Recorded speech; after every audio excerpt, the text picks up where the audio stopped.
Bueno, mis hermanos, muy buenos días a todos. Estamos iniciando la grabación para continuar con la sesión del día de hoy. Mm, Voy a, voy a mostrar la presentación y por favor, a ver si me pueden ayudar eh, para identificar exactamente en cuál fue la diapositiva que hace 8 días quedamos para retomar a partir de esa diapositiva. Entonces ya voy a colocarla para que ustedes me ayuden por favor a definir eso y de pronto no repitamos.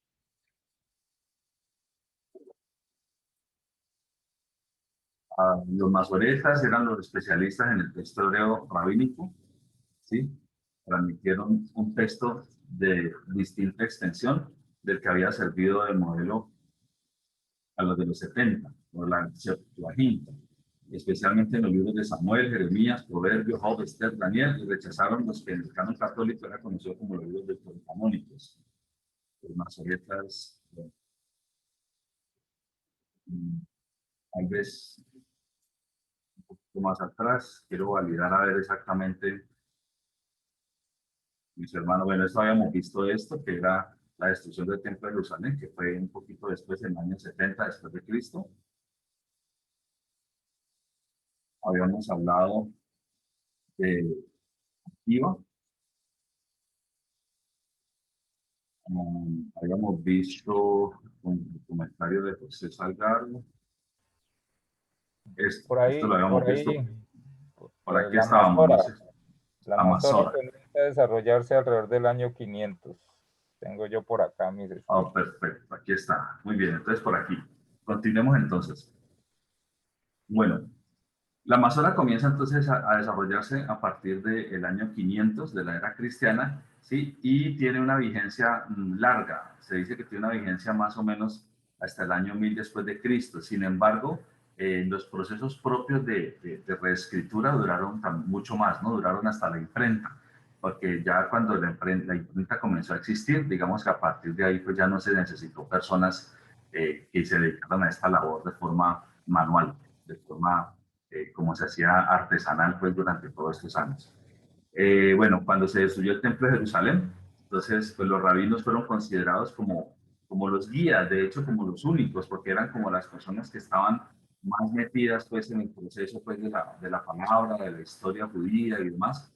Así que pues ellos, digamos que tenían como una función muy importante y era conservar esa tradición auténtica, y yo les explicaba que en el tema de hablar de los textos masoréticos, el concepto de tradición quiere decir conservar el texto original. A eso se refiere la tradición, o sea, que se siga conservando la misma esencia, el mismo texto que había sido escrito desde siglos atrás. A conservar, en este momento, el concepto de conservar la tradición no quiere decir costumbres humanas. En este momento, para el contexto hablado propiamente de los masoretas, cuando se habla de conservar o preservar una tradición, esta tradición se refiere a que se preserven de manera precisa los escritos que se han venido traduciendo, bueno, traduciendo no, reescribiendo, reescribiendo, reescribiendo. A eso es que se refiere el concepto de tradición en el contexto de los masoretas, porque ellos como tal, digamos que no son personas que colocaran nuevas doctrinas, ni que predicaran, ni que hicieran ese tipo de cosas. Ellos estaban concentrados únicamente era en la parte del manejo de la reproducción de copias fieles a los originales anteriores, o sea, a las copias anteriores, porque ya sabemos que no habían originales. Bueno, ellos pretendían entonces esto, conservar estos, digamos que esta autenticidad de estos documentos, y pues allí obviamente se requería pues digamos que establecer eso, ¿no? Ese texto pues auténtico, ¿sí? Pero este texto, por siempre, digamos hasta la época de los masoretas, siempre fue extremadamente consonántico, o sea, no tenía consonantes, perdón, no tenía vocales, era únicamente con consonantes. El hebreo que se manejó siempre fue un hebreo consonántico. Sin embargo, digamos que con el paso del tiempo, justamente los masoretas recibieron ese texto, pero de hecho habían empezado un poco a hacer este tipo de trabajo que después los masoretas lo consolidaron, los anteriores a ellos. Y los anteriores a ellos, ¿qué nombres recibían, mis hermanos? Los anteriores a los masoretas, ¿qué nombres recibían?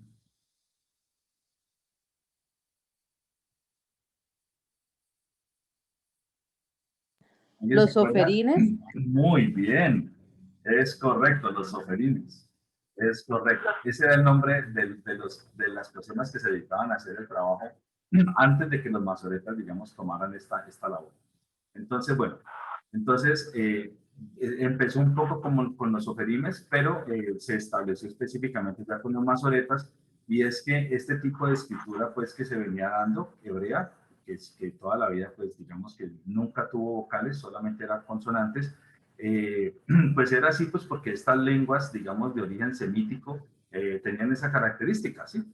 Eran lenguas, pues, que descendían de idiomas como el fenicio, y esto presentaba pues ese tipo de, digamos, de particularidad. Sí, es una particularidad propia pues del origen de estos lenguajes. Entonces, estas escrituras, digamos que sin vocales, se mantuvieron durante mucho tiempo hasta que ya más o menos para tiempos de la Edad Media, los propios judíos, en específico los masoretas, empezaron a hacer algunos ajustes justamente para conservar digamos, la fidelidad de lo que se estaba escribiendo. ¿Esto de qué se debía? Esto se debía a que si se colocaran vocales, eh, había una facilidad frente al tema, y es que al colocar vocales, la palabra ya pasaba a tener un significado concreto y específico que no daba como dualidad a dos posibles significados. Entonces esto ayudaba mucho para que se conservara, digamos, el significado original. Y las personas que aprendieran el idioma hebreo y que lo leyeran, personas que fueran de otras naciones y que digamos, quisieran leerlo, digamos que no necesitaban conocer mucho del contexto histórico, cultural, porque pues el idioma ya estaba, digamos que más afinado para que pudiera ser entendido sin tanto conocimiento propio pues de la cultura. Entonces, eh, digamos que a partir del siglo VI, más o menos, fue cuando estos hombres llamados masoretas, ¿sí? Y que ya tomaron el lugar pues, que antes tenían los soferimes, ¿sí? Eh, digamos que se dedicaron pues, a esta labor de la transmisión del texto bíblico. Bueno, pero entonces ellos hicieron, es verdad, hicieron la labor del copiado, ¿sí? Y a partir de este momento ellos introdujeron, aquí habíamos hablado de un aparato y ese fue un comentario que recuerdo que salió en la clase pasada, pero ese aparato era una estructura, e hicimos la modificación, creo que fue, no sé si recuerdo que mi hermano Héctor alcalaba algo para que fuera más claro, una estructura que nos permitía, digamos, tener una mayor luz en esta parte, pues, de entender los textos originales que estaban escritos, pues, en hebreo. Entonces, ellos se encargaron de hacer este tipo de, digamos, que de ajustes. ¿Eso cómo lo hicieron? Lo hicieron introduciendo la parte de las vocales. Bueno, estos eruditos hebreos se dedicaron a incorporar y unificar pues todas estas tradiciones de puntuación, de vocalización, de acentuación y de división de los textos en hebreo, ¿sí? Que hasta ese momento pues tenían una estructura completamente consonántica. Entonces, estos ajustes fueron unos ajustes que fueron introducidos específicamente por los masoretas. Vendría una pregunta, ¿fue eso bueno? ¿Fue eso apropiado? La respuesta es sí, definitivamente eso fue muy bueno. Sí, primero que todo porque cada vez distábamos más en tiempo de los momentos en los que fueron escritos originalmente estos textos. O sea, cada vez por el paso del tiempo nos alejábamos más de los textos que inicialmente fueron escritos, o sea, de los originales. Obviamente los originales ya no existían, porque pues el deterioro pues se los había consumido, pero digamos que había una gran situación, y era que con el paso del tiempo nos alejábamos más y más y más en años. Y esta situación también hacía de que la propia cultura cambia. Ustedes saben que las costumbres, los contextos culturales, aún en la misma región, no es el mismo a través de los siglos. Se van presentando modificaciones. Tan es así que nosotros, por ejemplo, en nuestro ambiente, podemos tener frases o dichos que en algún momento eran muy comunes y que hoy en día eso ya no se dice, ya se dice otra cosa para decir lo mismo. Las culturas van evolucionando con el tiempo, van cambiando. Entonces, era muy fácil tener muy claro en el momento pues histórico apropiado este contexto. Si uno era un judío y estaba allí, lo entendía perfecto, pero con el paso del tiempo pues la cultura, a pesar de ser la cultura judía, de todas maneras, igual que toda cultura, también iba teniendo como esa evolución propia y natural, pues porque somos seres humanos. Por ejemplo, voy a colocar un ejemplo muy sencillo.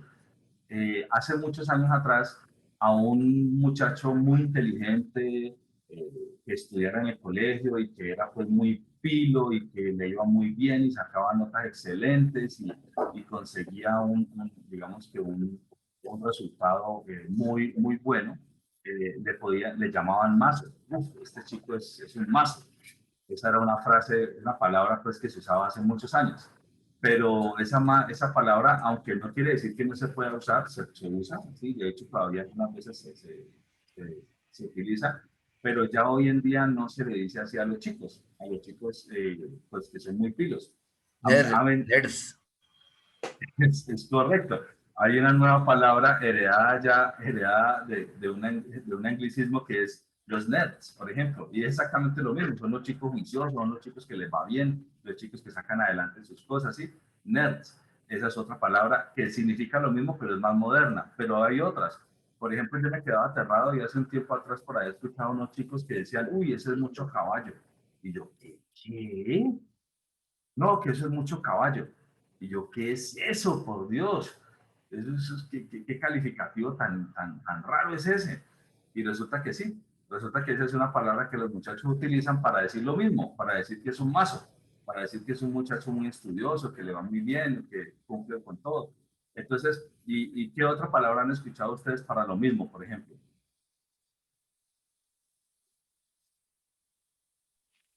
Pilo. Pilo, por ejemplo. De hecho, hay un plan del gobierno que dice ser pilo paga. Sí, hay un Bombillo. plan. Bombillo, ok, bueno, bombillo, por Uy, ejemplo. es Entonces una porra. una Ah, una porra, porra. Una una porra. porra, sí, Es señor, una... una porra, exactamente. Ah, ese man es una porra, ese muchacho es una Sí, porra. Entonces digamos que un ejemplo muy sencillo en nuestro idioma español aquí en nuestra región y digamos que se va dando esta situación natural. Hoy en día ese me decían a mí. a ninguno le dicen que es un mazo, ya no. Pues algunas personas pueden decirlo, pero más que todo personas como de cierta edad que todavía tienen presente esa palabra. De hecho, un profesor mío le colocaron desde cuando estudiaba, pues si era muchacho, un calificativo que le decían el mazo Prado.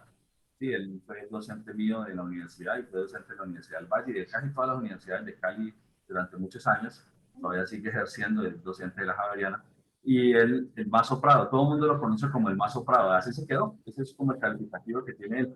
Pero entonces, esta situación particular, como de este ejemplo, evidencia que la modificación de las costumbres de una cultura en una región específica se va dando también, ¿sí? Entonces, en la medida de que va pasando el tiempo, de que los siglos se van metiendo en medio de un momento donde sucedió algo y donde hubo un escrito, y con el paso del tiempo se va reescribiendo, transcribiendo y se aleja más, pues cada vez se va haciendo necesario que las pautas de escritura o de replicar esos escritos sean más precisas, porque cada vez estamos más lejos de los originales. Sí, sí es claro, mis hermanos, que a medida que va pasando el tiempo se va haciendo necesario ser más cuidadosos en ese proceso, porque más fácil nos podemos, digamos, equivocar.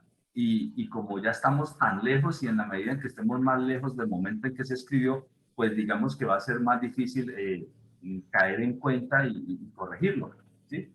Cuando estamos muy cerca, sí, de pocos años o menos de un siglo, tal vez un siglo, y todavía hay personas pues que vivieron la que leyeron los originales, todavía los tienen en la cabeza, de pronto se los transmitió a su hijo todavía la tiene clara, pues digamos que es muy fácil, no se necesita ser tan específicos en el proceso, tan precisos en el proceso de transcripción.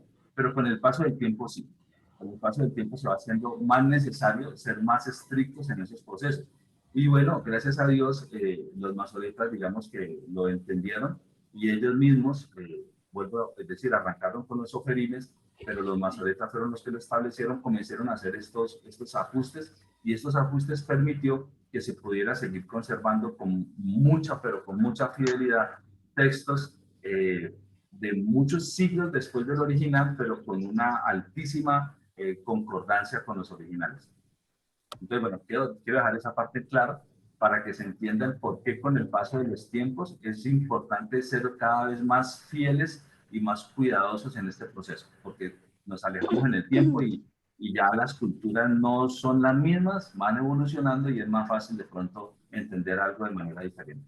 Bueno, entonces, ellos se dedicaron pues a incorporar estas características, vuelvo a decir, como la parte pues de la puntuación, de la vocalización, la acentuación, la división de los textos, ¿sí? Y estas copias que ya comenzaron a tener, digamos, estos elementos que facilitaban, digamos, mucha precisión en el proceso de transcripción, ¿sí? Se llamaban los textos masoréticos, ¿sí? Los textos masoréticos. A veces se le conoce como los textos masoréticos.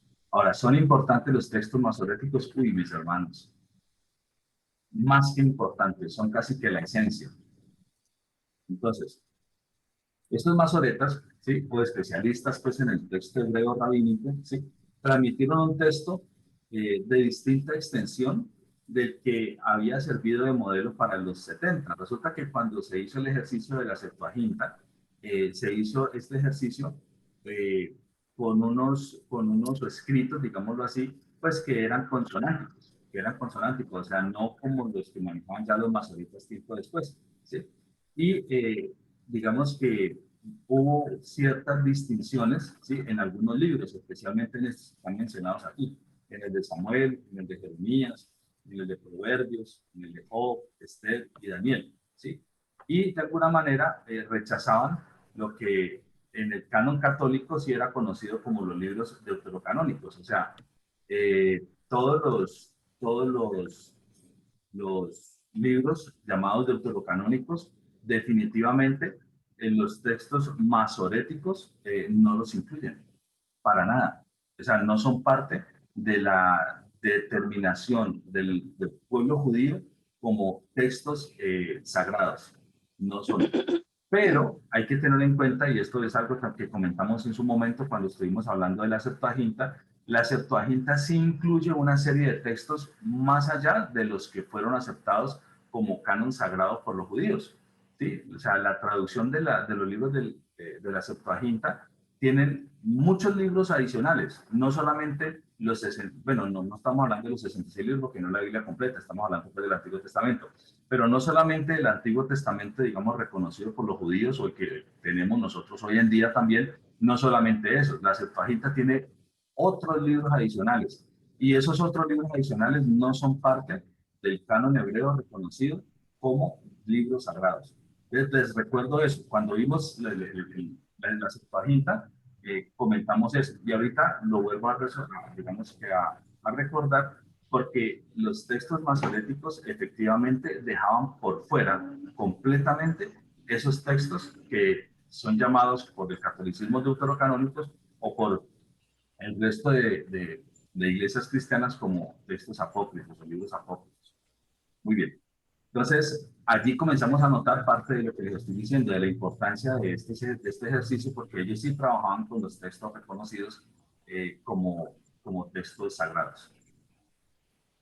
La Masora cumple doble función, y aquí viene algo muy interesante. ¿Sí? La primera función es conservar la integridad del texto, o sea, que lo que se está transmitiendo, lo que se está escribiendo, lo que se está transcribiendo, ¿sí? Siga siendo efectivamente el texto correcto, como fue escrito originalmente. Esa es una de sus funciones. Pero ellos tienen otra función, y esta otra función, digamos que tomó una gran importancia y era interpretar el texto. Y cuando se habla de interpretar el texto es por lo que les estoy diciendo, mis hermanos.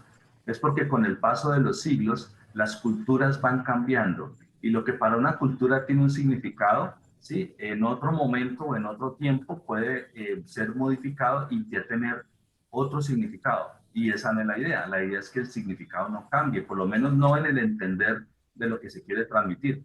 Entonces, con el paso del tiempo, hay que tener ya ese cuidado, ¿sí? ¿Por qué? Porque usted puede leer un texto y no entenderlo. Porque para entenderlo, cuando usted lo lee dentro de un contexto, le queda muy claro, pero cuando lo lee siglos después, de pronto, aunque esté en el mismo lugar, ¿sí?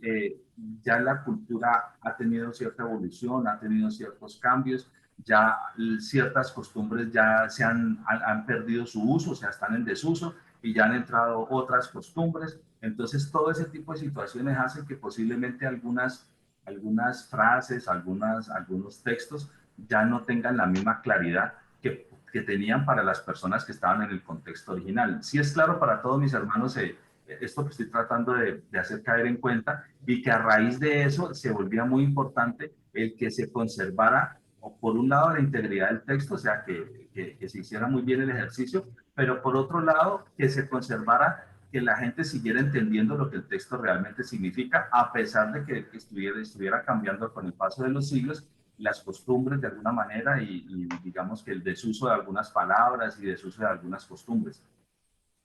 ¿Es claro, mis hermanos? Sí, hermano Luis Fernando, importante lo que acabas de exponer, porque podemos tomar como ejemplo en el caso del español, del castellano.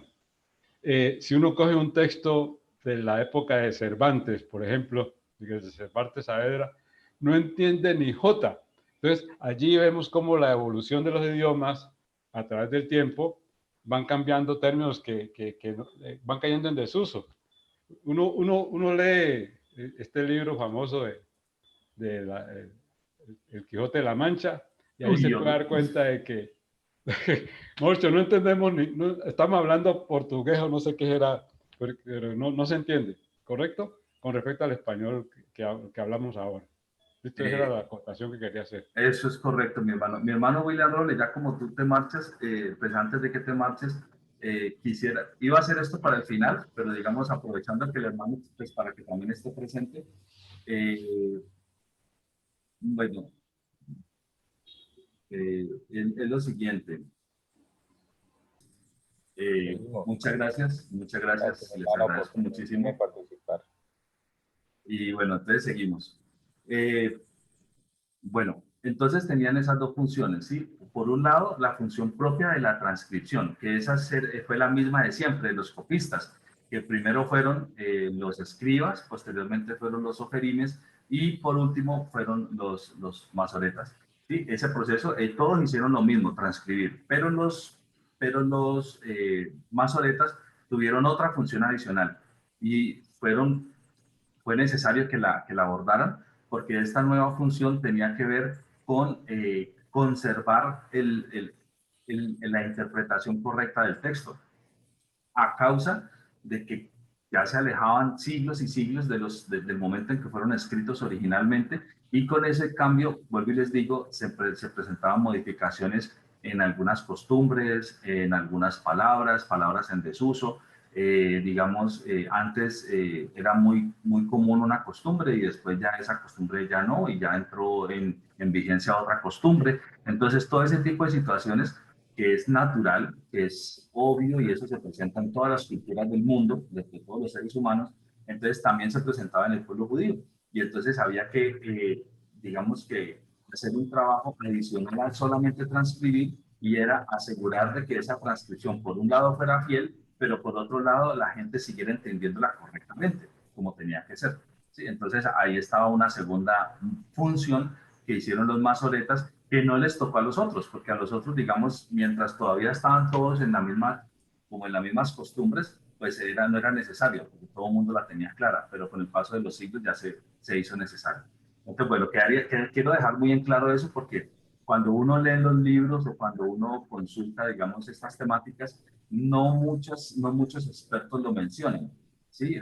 La mayoría de expertos se limitan al ejercicio de la transcripción, y es verdad, ese fue la principal labor de todos, tanto de los primeros que fueron los escribas, los segundos,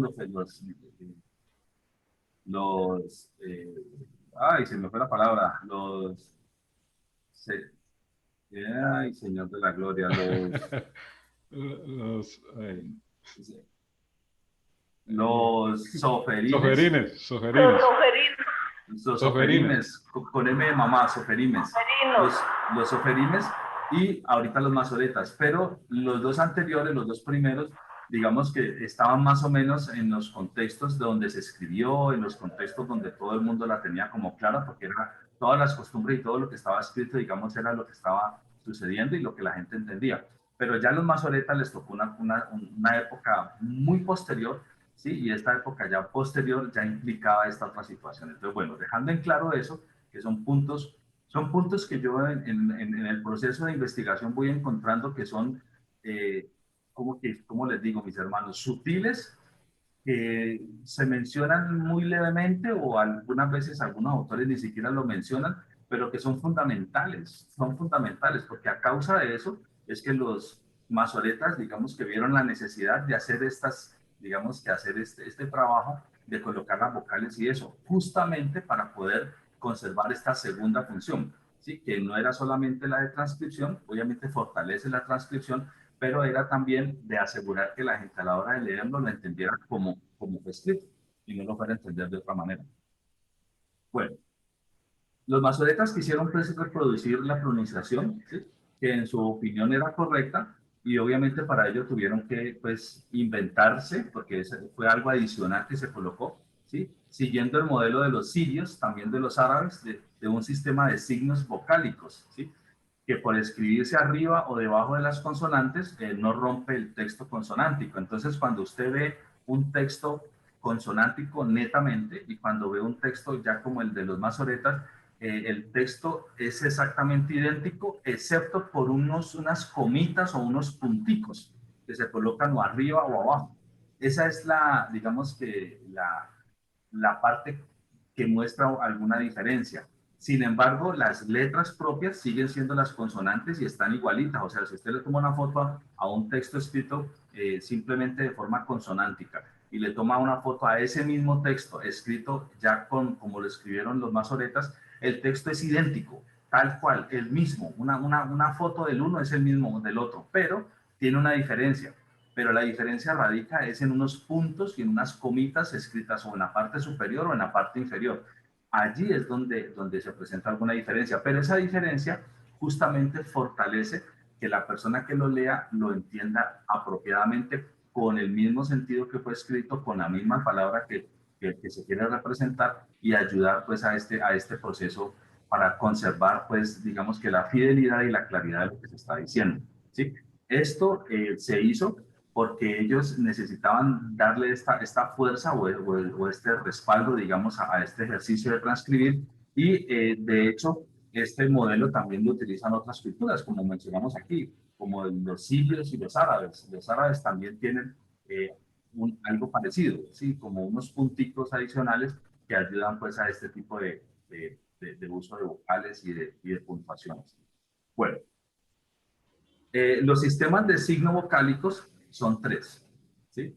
Está el primero que es el palestinense, el otro que es el babilónico y el otro que es el tiberense, ¿sí? Estos son los tres sistemas que utilizan los signos vocálicos. Entonces vamos a recordarlos. El primero, el palestinense, o sea, que se dio en Palestina. El segundo, el babilónico. Y el último, el tiberense, ¿sí? El tiberense, es el actualmente utilizado, ¿sí? Y ese fue el que se impuso. O sea, de los tres, inicialmente, digamos que se fueron dando los tres, pero de los tres, el que finalmente predominó fue el tiberense. Y ese fue el que digamos que el que se unificó. Entonces podría uno preguntar, bueno, ¿y cuál era mejor? ¿O es que los otros eran malos y ese era bueno? No, no se trata de que sean buenos o malos. Se tratan de sistemas que hacen lo mismo, pero con algunas diferencias unos de otros. ¿Sí? Eso es todo. Por ejemplo, que yo puedo resolver un problema de matemática de una manera y puedo hacer ese mismo problema de otra manera y puedo hacer ese mismo problema de otra manera. Y resulta que las tres maneras son buenas, porque las tres maneras dan la solución del problema, ¿sí? Pero resulta que de las tres hay una solución que se volvió se difundió más, se volvió más conocida y entonces la gente la aprendió y todo el mundo aprendió a resolverlo por ese camino. ¿Quiere decir que los otros caminos sean malos? No, no, de ninguna manera, para nada. Todos son buenos, solamente que se unificó y ese fue el que, digamos, el que se difundió más y al final todo el mundo terminó haciendo ese, porque pues ese es uno bueno y es el que se volvió, digamos, como el estándar. Entonces, quiero dejar en claro eso porque a veces uno podría pensar de que es que los otros eran malos. No, no, no se trata aquí de eso. Se trata de que finalmente ese fue el que se dejó como estandarizado, ¿sí? Específicamente entonces fue el tiberense. Entonces, ¿por qué es importante tener en cuenta eso? Porque puede ser que en algún momento alguno de los escritos de los hallazgos arqueológicos utilice unos signos vocálicos que no fueran el tiberense, aunque ese es el más difundido y casi todos los textos que se encuentran con signos vocálicos tienen el sistema tiberense. Pero podría encontrarse de cuando en cuando por ahí alguno que tenga el sistema babilónico o el sistema palestinense. Podría pasar, de hecho pues ha sucedido, pero pues el que se difundió finalmente, el tiberense. Bueno, entonces, si está claro hasta allí, mis hermanos, este sistema, los masoretas al ir haciendo esto, salieron estas tres ramas digamos, de una manera de colocarle las vocales y finalmente fue uno de ellos el que ya gobernó y el que se quedó usando de manera estándar. Bueno, entonces, vamos a continuar. Existieron tres tradiciones, ¿sí? O escuelas de masoretas, ¿sí? Una, la de Babilonia, que es lo que les estoy diciendo, ¿sí? Aquí atrás estamos hablando de un sistema palestinense, ¿sí? Acá estamos hablando de que uno en Palestina, ¿sí? Acá estamos hablando de un sistema babilónico y aquí estamos hablando de que otra escuela de masoretas fue la de Babilonia, ¿sí? Y acá estamos hablando de otro sistema que fue el tiberense y obviamente eso es una escuela que es la escuela que se dio en Tiberíades, en Galilea. Entonces, estas son las tres grandes escuelas, ¿sí? O tres grandes tradiciones que se dio en los masoretas, ¿sí? Los masoretas finalmente conformaron como estas tres, y de todas ellas, vuelvo y les digo, la que se volvió como el estándar fue la escuela de los tiberenses, ¿sí?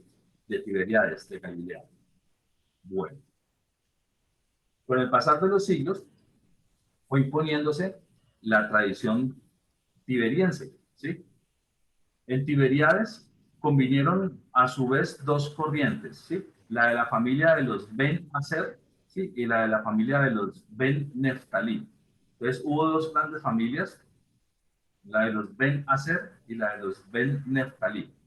Cada una de ellas representaba ciertos rasgos propios. Recuerden que estamos hablando de características en el ejercicio que los mismos masoretas diseñaron de acompañar el texto con algunas puntuaciones que se colocaban o arriba o en la parte inferior, sin cambiar el texto, solamente que se adicionaban unas comas o unos puntos en algunos lugares en la parte superior e inferior, representando vocales y ayudando a que el texto tuviera para la gente que lo leía un único sentido, ¿sí? Para que ya no hubiera esa situación, se transcribiera de manera precisa, pero adicionalmente a que conservara el mismo sentido, que ese fue como la gran, digamos que la gran ayuda de estos sistemas.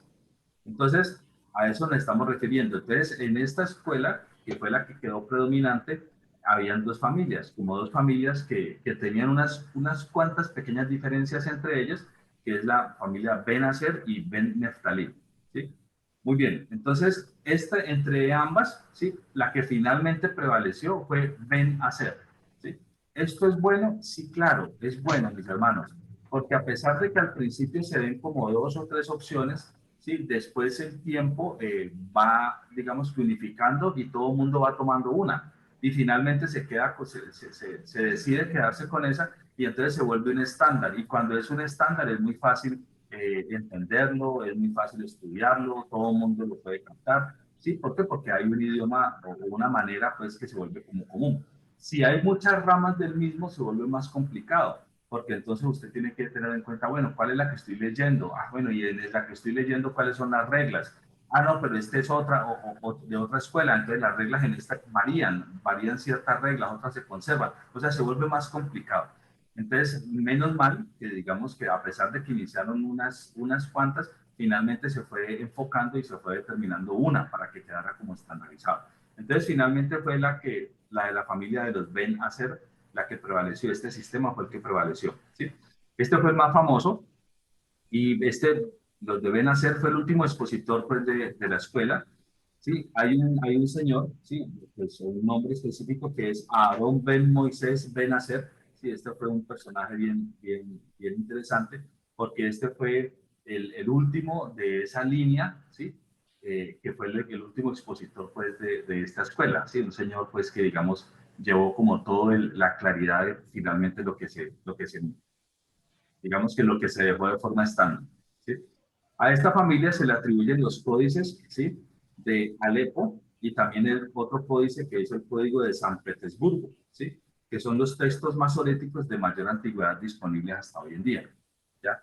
Entonces, miren que ya nos estamos adentrando en textos, ya nos estamos adentrando en códices, ya nos estamos adentrando en la última partecita que tiene que ver con qué cosas se han encontrado, de dónde vienen las Biblias que tenemos, qué diferencia o qué características tiene el uno o el otro. Este es un ejercicio muy exhaustivo que estamos terminando ya con este curso y ya con bastante, digamos, precisión, para llegar a la última conclusión que va a decir, ay, yo me quedo mejor con mi X o Y Biblia.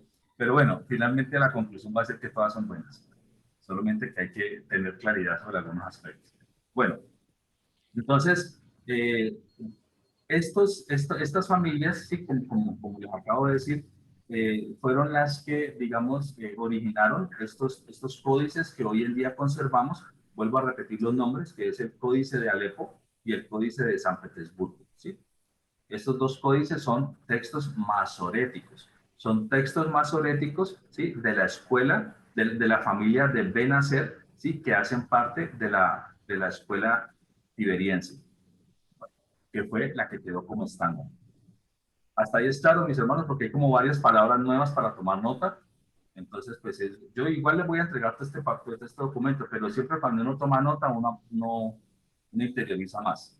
¿Sí? Yo no sé si ustedes sabían, pero está demostrado científicamente que cuando usted escribe lo que está aprendiendo, usted involucra cierta parte del cerebro que trabaja la memoria kinestésica y usted aprende más que cuando, bueno, excepto las personas que tienen memoria fotográfica, que eso ya es una memoria específica que algunas personas tienen.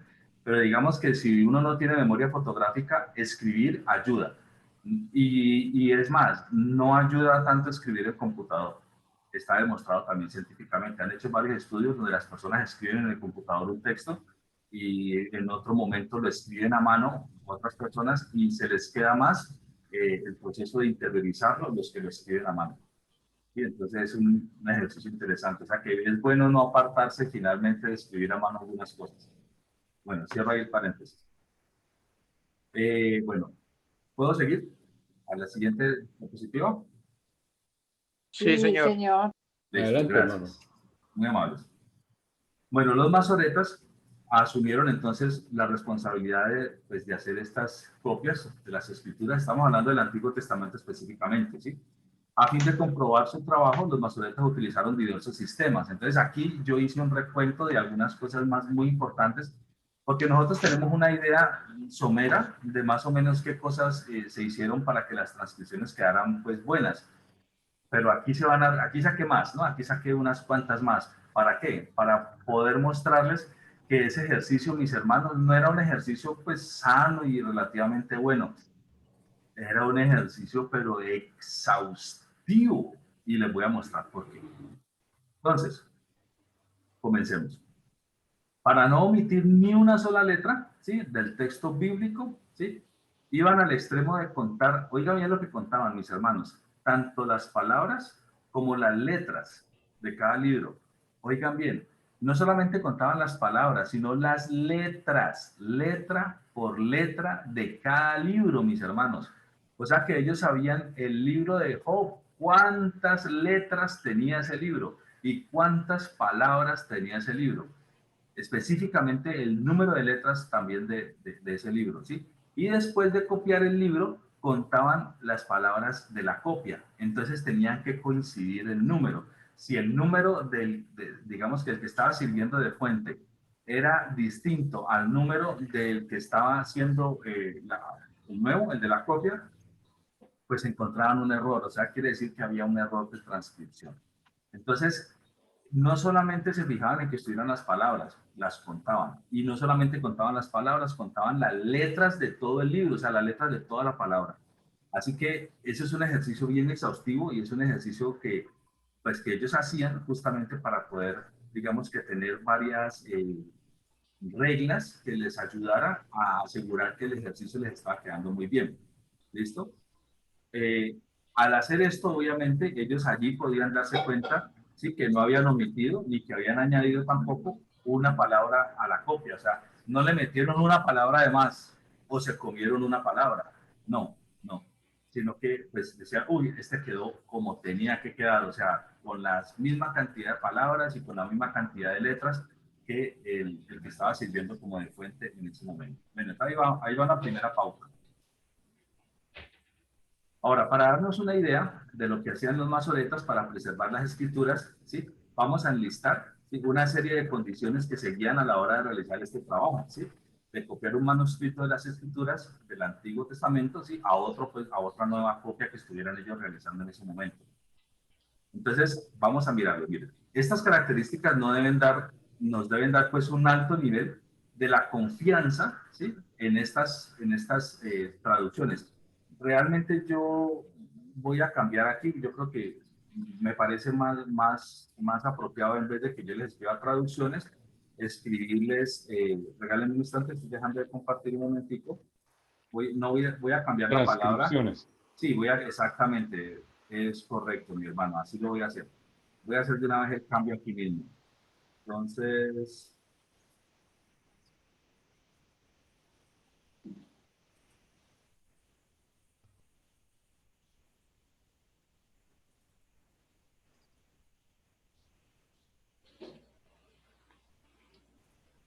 listo, ya lo hice.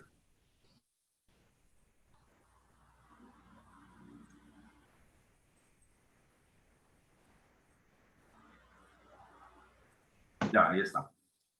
Entonces, estas características nos deben dar un alto nivel de confianza en las transcripciones, porque ellos realmente no tradujeron nada, o sea, todo el tiempo fue en el mismo idioma, ¿sí? De que estas transcripciones fueran fieles, ¿sí? Y gracias a Dios, pues hoy tenemos en la Biblia unos textos fieles, ¿sí?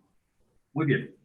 Esta situación, digamos, es la causa, mis hermanos, de que nuestras Biblias el día de hoy sean unas Biblias que contienen la palabra de Dios Todopoderoso, que contienen la palabra de Dios. Gracias a estos ejercicios, se puede decir que hoy en día nosotros tenemos, con unos más y unos menos pequeñitos, la esencia correcta de la palabra que fue escrita hace miles de años, a pesar de todas estas dificultades. O sea que gracias a Dios por la vida de los escribas, gracias a Dios por la vida de los oferimes y gracias a Dios por la vida de los masoretas. Y de entre todos ellos, gracias a Dios que los masoretas entendieron algo que los otros no necesitaban en su momento, de lo que para los masoretas sí fue muy necesario, y es que con el cambio de costumbres y con el cambio propio que se da en las culturas por muchos siglos después de que han transcurrido los eventos o que se han escrito los libros originales, era importante tener un refuerzo, ¿sí? Como sí, reforzar más este proceso de la transcripción, de tal manera que siendo más fuerte, pues con reglas más detalladas, pudiera conservarse esa fidelidad que era necesario conservar, que antes pues no se requerían porque pues el contexto no lo necesitaba. El contexto era más o menos el mismo de cómo fue escrito, entonces digamos que más o menos digamos que todo se entendía bien. Bueno, muy bien. Vamos entonces a mirar algunos de estos detalles, mis hermanos, para que ustedes vean lo interesante de este ejercicio. Las pieles de los animales que se utilizaban para un manuscrito debían ser de animales puros, de animales limpios, animales sin ningún tipo de imperfección. Eso es algo físico, pero desde ahí empezaba el ejercicio. Desde ahí empezaba el ejercicio. Estos animales que eran escogidos para sacar sus pieles, para construir el material en el que iba a ser escrito, eran animales limpios, animales puros, sin imperfecciones. Las pieles debían ser preparadas por un judío. Imagínense, mis hermanos, ni siquiera permitían, venga, usted háganos este favor, sí, prepárenos esta piel, y esa persona era una persona de otra cultura, de otro pueblo. No, señor. Eran preparados por personas propias del mismo pueblo judío. Era obligatorio, no se podía permitir que personas de otra cultura hicieran este ejercicio de preparar las pieles. Entonces, empezamos porque el animal, desconfiado, dice el hermano Gildardo. Primero, el animal era puro, sin ningún tipo de imperfección. Segundo, eran hombres de la cultura judía que se dedicaban a hacer el ejercicio de preparar las pieles. Tercero, las piezas de pieles, sí, se debían unir por un hilo hecho con pelo de animales limpios. O sea, el hilo que servía para coser las pieles era un hilo hecho también de animales limpios, de animales puros. O sea, usted comienza a entender, mis hermanos, el carácter de relevancia, de seriedad en este ejercicio, hasta en los más mínimos detalles de los materiales que fueron usados por estos hombres. Cada pergamino debía tener, ¿por qué no dice aquí mi hermano cada papiro? ¿Y quién me responde esa pregunta? ¿Por qué no dice cada papiro? Porque ellos no se podían unir así. Sí, pero ¿qué otra razón? Pues era de mejor calidad ya más fino, no sé. El papel. Sí, también. Ya no se usaba, ya había otras cosas más modernas, ya no se usaba. Exactamente, porque el Sí, papiro... ya estaba, ya... Era... Sí, correcto, porque el papiro entró en desuso debido a que entró el pergamino. Y el pergamino se hacía con las pieles de animales y por ende era como una especie de cuero y duraba mucho más. Entonces, con el paso del tiempo, ya el pergamino fue el que gobernó, porque era mucho más fuerte. Por eso estamos hablando de pergamino. Bueno, entonces cada pergamino debía tener la misma cantidad de columnas, ¿sí? Del mismo tamaño, ¿sí? Debía tener la misma cantidad de columnas, ¿sí? Y del mismo tamaño, cada pergamino. O sea que era fabricado, y los mismos materiales en los que se iba a escribir eran fabricados con excelencia al detalle, ¿sí? Debía tener la misma cantidad de columnas, cada pergamino, ¿sí? Y del mismo tamaño. Las columnas debían tener un ancho de 30 letras, ¿sí? Y no menos de 48, Vamos a mirar esa primera parte. Las columnas debían tener un ancho de 30 letras y no menos de 48 o más de 60 renglones. Entonces el ancho de estas columnas eran 30 letras. O sea, se escribían 30 letras y ya debajo se escribían otras 30 letras y ya debajo se escribían otras 30 letras y así sucesivamente de a 30 letras, ¿sí? Y la cantidad de renglones, ¿sí? Tenían que ser entre 48 y 60, no menos de 48, no más de 60, ¿sí?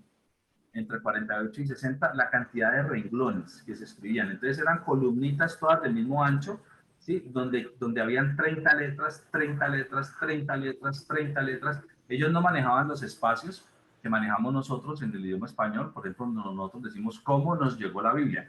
Entre cómo y nos hay un espacio. Entre nos y llegó hay otro espacio. Ellos no manejaban eso. Ellos eran letras pegaditas una tras de otra, pegaditas, sin espacio alguno, ¿sí? Y fuera de eso eran puras consonantes. Entonces ya los masoretas la dejaron igualita, ellos no modificaron nada de eso, pero le colocaron estas puntuacioncitas, unas comitas, unos punticos arriba o abajo, para ayudar a que el texto fuera más claro. Entonces, 30 letras, otras 30 debajo, otras 30. Entonces las columnas quedaban perfectas, del mismo ancho, de 30 letras cada columna. Y en cuanto a renglones, entre 48 y 60, dependiendo pues la situación. Entonces vamos viendo un montón de detalles como minúsculos, no los habíamos comentado, muy ordenados, un ejercicio extremadamente bien hecho. La columna debía iniciar con una letra como... Perdón, adelante, mi hermano Héctor. No, sí, lo que estás diciendo. Eran muy meticulosos y casi que reverenciales. Extremadamente, mi hermano, extremadamente. Por eso es que yo quiero mostrar todo esto, porque cuando uno lee o cuando uno escucha personas que hablan del texto masorético y dicen, sí, el texto masorético es uno de los textos y ya, y así se queda. Pero, y hablan de los otros textos y también, y todo. Y a todos los textos, digamos que los nombran, pero no hay como una información como la que estamos mirando en este momento, que nos dice, sí, está bien que hayan varios textos, está bien, hay que cotejarlos a todos, hay que analizarlos a todos, pero es bueno entender este en particular, qué características tenía. O sea, la posibilidad de error en este texto era muy pequeñita, muy pequeña. Sí, lo había, y de hecho, por ahí en una que otra tenía que haber algún error, pero la posibilidad de error era pequeñísima con todo este montón de, digamos que de características que ellos utilizaban. La columna debía iniciar con una letra completa y terminar con no menos de 4 palabras, ¿sí? Cada columna, ¿sí? A la hora de iniciar, debe iniciar con una letra completa y a la hora de terminar, ¿sí? Con no menos de 4 palabras. Así que eran pautas propias que ellos tenían en este ejercicio de transcripción. La tinta debía ser negra, preparada de una forma particular. No logré encontrar la forma precisa como preparaban la tinta, la busqué, pero no hay mucha documentación de eso. Adelante, mi hermano Héctor. No, te iba a recordar un poquito que paremos allí por el tiempo. Ay, Dios mío, qué pena con ustedes, mis hermanos. Sí. Muchas gracias por acordarme, es que a veces se me va el tiempo. Quiero pedirles... Está emocionando. Sí, a propósito de eso, gracias mi hermano Héctor, y también quiero decirles a los otros mis hermanos, acuérdenme, por favor, si es que la verdad se me va el tiempo. Cuando está la niña aquí, la niña me hace caras. Me dice, papi, ya es hora para que los hermanos que han ido al culto ya se vayan. Papi, me hace caras y me toca el pie y todo. Entonces yo ya estoy pendiente, pero acuérdenme mis hermanos, que la verdad se me va el tiempo. Bueno, paremos aquí. Ya estamos en las características específicas que ellos están teniendo en cuenta para estas transcripciones y bueno, gloria a Dios. Entonces voy a dejar de compartir y hagamos la oración para que podamos proceder a ir al templo de las personas que vayamos a ir hoy. Entonces, se emocionan enseñarnos. Es que a mí estos temas me apasionan, me trasnochan, parece mazoreta.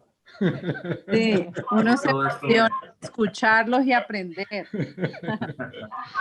A mí esto esto para mí es ¿qué le digo yo? Una delicia. Claro, claro. Dios. El compromiso, la responsabilidad y la... Y eso nos lo transmite a nosotros también. Amén, ese interés y este deseo de aprender más. Amén, amén. Gloria al Señor. Entonces, bueno, mis hermanos, ¿quién quiere dirigir la oración para ser despedidos en este? Yo oro, Fernando. Adelante, mi hermano Gildardo, lo escuchamos. Padre Celestial, muchas gracias te damos, Señor, por esta hermosa mañana, Señor. Gracias por la disposición de Fernando, Señor, de enseñarnos tu palabra, de enseñarnos la historia, cómo nos llegó la Biblia, Señor. Gracias, Padre, porque tú nos indicas el camino que debemos seguir, dice tu palabra, y que sobre nosotros pondrá sus ojos. Gracias, Señor, por cada uno de nuestros hermanos que estuvimos en esta clase. Dios los bendiga, cada hogar. Dios bendiga a Fernando y Dios bendice y le dé seguridad a Susan para presentar sus exámenes. Gracias por esta palabra, por la disposición que cada hermano tenía y que Dios esté con nosotros todo el día. Amén y amén. Amén, amén. Muchas gracias, hermano Gildardo. Amén. Muchas gracias, hermano. Muchas gracias, Dios los bendiga.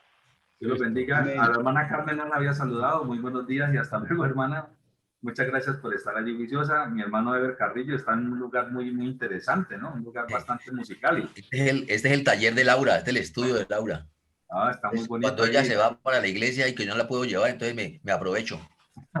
Eso está muy bien. Se llama muy bien ese abuso lugar. de confianza. No le digas nada a Gildardo, quédate callado. Dios les bendiga, mis hermanos. Bendiciones. Feliz semana. Hasta luego, Dios los bendiga. Está bien. Muy bien. Que Contra. aprovechen toda esta enseñanza. Amén. Amén, amén. Gloria al Señor. Gracias. Hasta luego, hermano. Dios los bendiga. Bueno, Amén. Fernando, Amanda, todos, Pinzón, bueno, Giovanna, todos. Hasta luego a todos. Nos vemos dentro de 8 días. Dios les bendiga. Bueno, sí será.